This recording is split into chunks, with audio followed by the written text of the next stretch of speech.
India வந்தாச்சுங்க. எங்க வீட்டுல நான் இந்தியாவுக்கு வரேன்னு சொல்லிட்டு நெக்ஸ்ட் மந்த் தான் வரேன்னு சொல்லிட்டு சொல்லி வச்சிருந்தேன். பட் இந்த மந்த் ஆகஸ்டே கிளம்பி வந்தாச்சு. எங்க அம்மா அப்பா ரியாக்ஷன் தான் பார்க்க போறோம். என்னம்மா நடக்குதுங்க? வரும் போதே சிலர் வரம் தரவே வருவாங்க. நான் பாக்குறது கனவா இல்ல நிஜமா?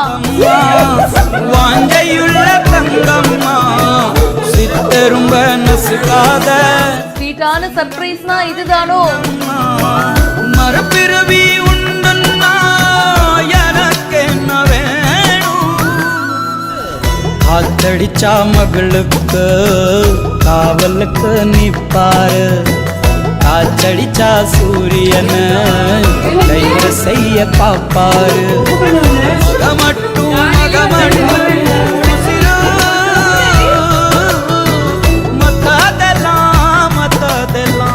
அடுத்த மாசம் வரேன்னு சொல்லிட்டு சில மணி நேரத்திலேயே வெளிநாட்டுல இருந்து வீட்டுக்கு வந்த பொண்ணை பார்த்ததும் அம்மாவும் அப்பாவும் செம்ம ஷாக் ஆயிட்டாங்க. இந்த வீடியோ இப்ப சோசியல் மீடியால வைரலா போயிட்டு இருக்கு. லைஃப் அட் நியூசிலாந்து அபர்ணா அப்படின்றவங்க இந்த வீடியோவை போஸ்ட் பண்ணிருக்காங்க. நம்மள பல பேர் பாத்தீங்கன்னா நம்மளோட பேரண்ட்ஸை வந்து நல்லா பாத்துக்கணும், அவங்களுக்கு வந்து ஒரு சூப்பரான லைஃப் ஸ்டைல கொடுக்கணும் அப்படின்னு சொல்லிட்டு கஷ்டப்பட்டு உழைப்போம். சில பேர் வந்து வெளிநாட்டுல வேலை செய்வாங்க, அண்ட் சில பேர் கல்யாணம் பண்ணி வெளிநாட்டுல செட்டில் ஆகவும் செய்வாங்க. அடிக்கடி வந்து இந்தியாவுக்கு வர முடியாது, நினைச்ச நேரத்துல அப்பா அம்மா வீட்டுல போய் தங்க முடியாது. இந்த மாதிரி பல விஷயங்கள் இருக்குங்க. ஒரு பக்கம் கம்ஃபர்டபிளான லைஃப் வாழ்ந்தாலும் கூட இன்னொரு பக்கம் இந்த மாதிரி விஷயங்கள்லாம் பயங்கரமா மிஸ் பண்ணுவாங்க. இவங்களும் அப்படிதான் அம்மா அப்பாவை ரொம்பவே மிஸ் பண்றாங்க. அடுத்த மாசம் நான் கண்டிப்பா இந்தியா வரமா அப்படின்னு சொல்லிடுறாங்க. ஆனா போன மாசம், அதாவது ஆகஸ்ட் மாசமே வந்து இந்தியாவுக்கு தன்னுடைய வீட்டுல சர்ப்ரைஸா இறங்கி இருக்காங்க. என்னடா நடக்குது இங்கன்னு அவங்க அம்மா பார்த்துட்டு செம்ம ஷாக்கு. என்னம்மா அடுத்த மாசம் தானே வரேன்னு சொன்னேன், என்ன அதுக்குள்ள வந்து நிக்கிற அப்படின்னு சொல்லிட்டு பயங்கர சர்ப்ரைஸ் ஆயிட்டாங்க. அவங்கள கொஞ்சத்தை மறந்துட்டு என் பேத்திய குடும்பம் அப்படின்னு சொல்லிட்டு அவங்கள தாங்க ஃபர்ஸ்ட் கொஞ்சறாங்க.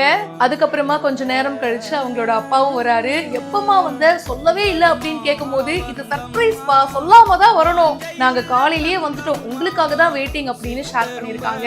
இந்த வீடியோ பார்க்கும்போது அவ்வளவு ஹார்ட் வார்மிங்கா இருக்குங்க. லைஃப்ல நம்மளுடைய சந்தோஷத்தை விட அப்பா அம்மாவுடைய சந்தோஷம் தான் நமக்கு ரொம்ப பெருசா இருக்கும். அவங்க வந்து சந்தோஷமா இருக்காங்களா, நிம்மதியா இருக்காங்களா அப்படின்ற விஷயம் தான் நமக்கு முக்கியமாகவும் இருக்கும். அண்ட் இந்த பொண்ணு அப்பா அம்மாவோட முகத்துல அந்த சந்தோஷத்தை பார்த்திருக்காங்க. இந்த வீடியோ பத்தின உங்களுடைய கருத்துக்களை கமெண்ட் செக்ஷன்ல சொல்லுங்க. மேலும் பல இன்ட்ரெஸ்டிங்கான விஷயங்களுக்கு இப்பவே பிஹைண்ட் ஃபாலோ பண்ணுங்க.